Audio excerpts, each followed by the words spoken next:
Welcome to EJH Bruce Cars. So an easy one today. We need to change the plugs out on the Stag, and we'll take a look inside the distributor, see how the rotor and stuff is doing. It's electronic ignition, so I won't need points or condensers or anything like that. And I expect that the air filter is okay, but we'll take a look at it anyway. And we've got the air cleaner off. I'll show you the 4-barrel carburetor on there and how it attaches to a stock manifold. So let's go take a look. Well, here's the Stag engine in all its glory. The air cleaner off. I've pre-loosened the nut. It looks pretty good, actually.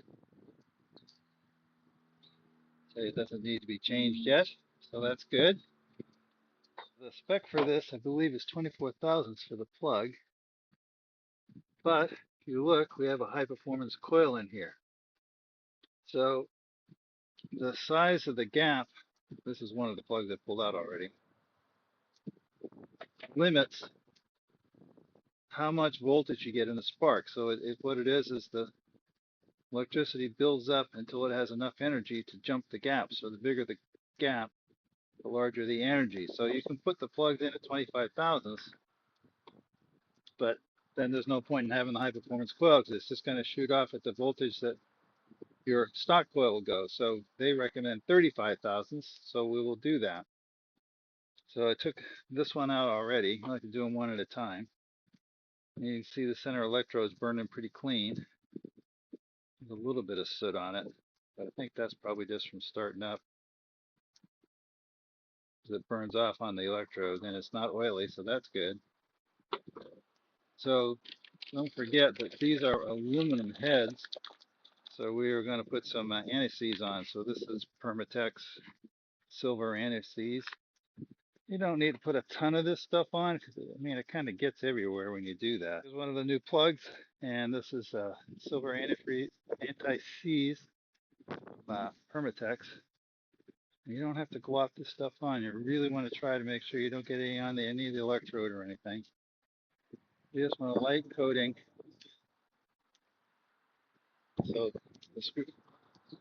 the spark plugs won't bind up in the aluminum head with time and heat. And on this one, it's a little tight in here, so I like to put it in the spark plug wrench or the socket and just start it by hand.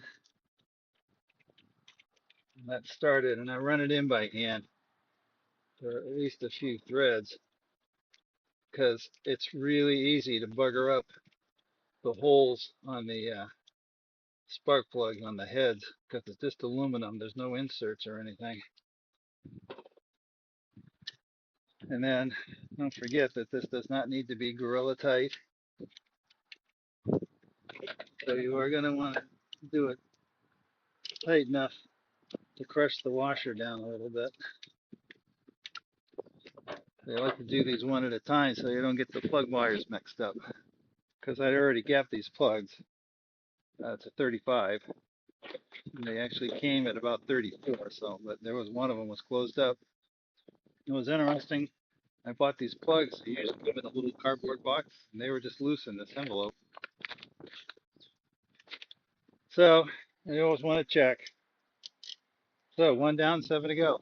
So there's a bit more room on this side, and part of that was provided by the removal of the windshield washer jug, which fits into that bracket on the shock tower. It just slides in on a wedge like that, and then that just goes on. It only goes on like a 16th of a turn, so it doesn't mess up the wire. So that's easy enough. So this is my Holley carburetor. This is a 390 CFM, cubic feet per minute. Holley, I think it's a 6061 type of body. It's vacuum secondaries. It was originally designed for use on American V6s, which have about the same displacement as this. And to mount it on, if you remember, the stock manifold has a circular inlet port with a thread down the middle. It kind of looks like the top of this carburetor. So there's a gentleman up in Canada makes these manifolds, and you can just see it here. The bottom of this manifold looks like the bottom of the stock tower for the two SUs or Strombergs that go here. but the top of it looks like the base of a Holley carburetor. And I think it has an 8-degree plane, so the carburetor sits essentially level to the road, whereas the engine's sitting with it about 8 degrees backwards. Maybe you can kind of see that it's leaning down in the engine bay, but doing that keeps it flat so the float bowls act properly. And then it has an electric choke, which I plugged into. Uh, this is the fuel pump emergency off switch. If you roll the car over or something like that, it disconnects the fuel pump. So it's run on the key, and it's got enough extra power to run the little heater that's in here. If I move that, you'll see that slide shut. Okay, I got the manifold from, sold me this setup. So this is a piece of fairly heavy aluminum angle iron that's drilled to fit the spacing of the rear bolts, and it had this fitting to accept. This is a stock throttle cable. One thing I did do is I soldered this piece of brass tubing onto the end, and that's because the standard one, if you just crimp it in here, it flexes the metal all the time because it takes a certain amount of movement to get that to move. So here it's got a lot of leverage, so you don't. So after it had been on there for a couple of years, it actually fractured right there. It was hung on with one strand, so it had about a half the movement. So, but I got home, so that was easy. So like I say, I just soldered that onto it, and then that stopped that problem from happening. It's fed right here. This is the stock fuel line coming in. Of course, the vacuum for the brakes comes off the manifold, so that's not an issue. It's got a gated port for the vacuum advance, and it also has a standard vacuum outlet, which is this right here. So it's got the PCV valve in it. It also has vacuum for the heater control. The water flow for the heater is actuated by vacuum. It's this port here. So this, because it's like climate control in this, you're supposed to set it and it puts more and less water as the heat warms up. Car warms up, cools down. So those heater controls are so old, they basically work by allowing a certain amount of vacuum to slide by. And of course, all that stuff is just rubber and 50 years old. It's no good anymore.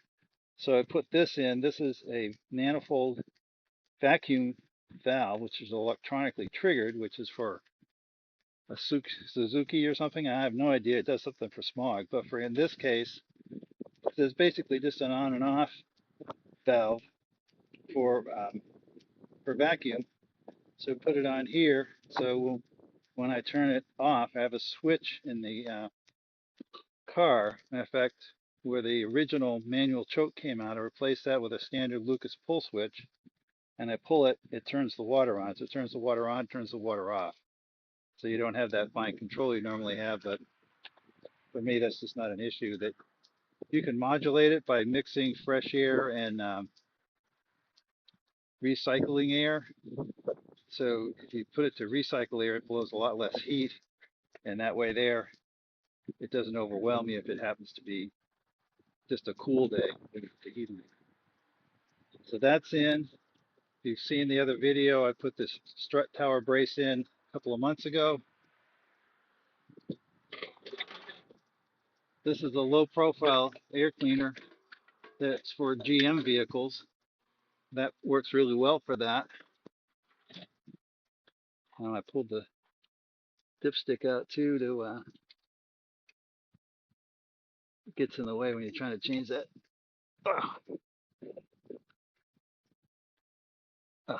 Number 6 plug.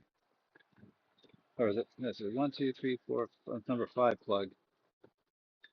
This number 1 is here, and it's 1, 2, 3, 4, 5, 6, 7, 8 as it goes. So low profile. I think the element's maybe 2 inches tall, or maybe even be shorter than that. But with this, it just manages to clear the bonnet. You see an awful lot of people wind up put a scoop in there, and I didn't want to do that. and we put an aluminum radiator in. The other radiator worked fine, but after we get the air conditioning working, and it's got the condenser in front of it, and of course warm air coming through, on a hot summer day, it was really kind of running a bit hot. So I went to, this is a Wizard aluminum radiator, and this is, originally this came with a metal fan, and this is the later Mark II fan. So this car is a Mark II. It must have been early when they were using a part. So that, it's a lot lighter. That metal fan must have weighed 5 or 8 pounds. So it just moves a lot of air, and it's a lot lighter. Actually had a problem with the clutch fan, and that seized. And because the fan's mounted on the crankshaft, so when we accelerated, it loosened the bolt, and the fan came forward and started touching the radiator. Unfortunately, it wasn't having very much power, so it didn't break anything. It was in the other radiator too, but that was a problem. So, because we were a long way from home, Triumph Fest 10 years, 15 years ago, down in the LA area. So I wound up taking the fan off in the hotel parking lot, and at the time there was a fan in front of this, a pusher fan, so we just drove home on that, and that was fine. But I took the pusher fan out when I put the condenser in, because it wouldn't fit with it otherwise. So I think that's about it for its, the air conditioning originally had a York fan in it, a York compressor, the big square one. This is a GM R3, I think they call it, an R3 or an R1. So that takes up a lot less room, and of course it's got a modern dryer in it, modern hoses, modern connections on the condenser, and on the thermal valves inside the car, so you can't see it. Most like on an American car, it's always right here, but that's inside. So that's all modern stuff, other than the heater core, and it's of course R138.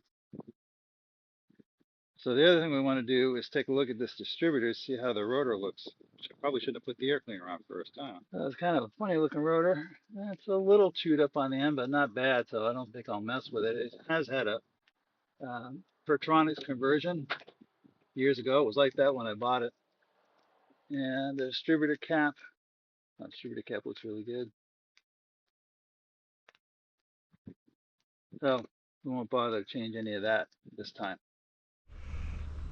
So the other thing I want to do is to replace this fuel filter, which is no big deal. These 2 clamps, and it's also held in place by this strap, which I'll probably have to loosen up. But the one thing to remember is that this fuel pump is in the back of the car, so if you've had the car running, there may be pressure in here when you go to release it. Now it's only a few pounds, but it will spray gas. So you can see this one has a pressure valve on it. I've not run this car today, so that pressure is at 0, so I'm not worried about that, but you should be careful. So this is the new filter. You'll notice there's an arrow printed on it, and that's the direction of flow of the fuel. So this side towards the gas tank, that side towards the carburetor. And I think this is a 5/16. This is Napa part number 3032. This is the clamp. What I did is, as you see, it's pretty close to the tower, but I just took a little screwdriver, put it sideways in the slot. That's 7/16, and unloosened it, and just unloosening the bolt was enough to get the filter out of the clamp, so we don't have to mess around trying to hold that and start the nut again. I also took the bolt out of this bracket just to make this move around, make life a little easier. That's just the screw, or the nut, excuse me, that's the bolt that's holding this reservoir onto the master cylinder. So nothing fancy about that. It's just this 1/4-20 nut. There we go, all back in place. That nut's put back in, and I'll show you. Stainless steel flex line for the clutch hydraulics, rather than that old piece of nylon. The nylon never leaked, but it was 50 years old. I just didn't trust it anymore. So I splurged and bought a stainless steel one. And the only thing left to do now is see if it'll start.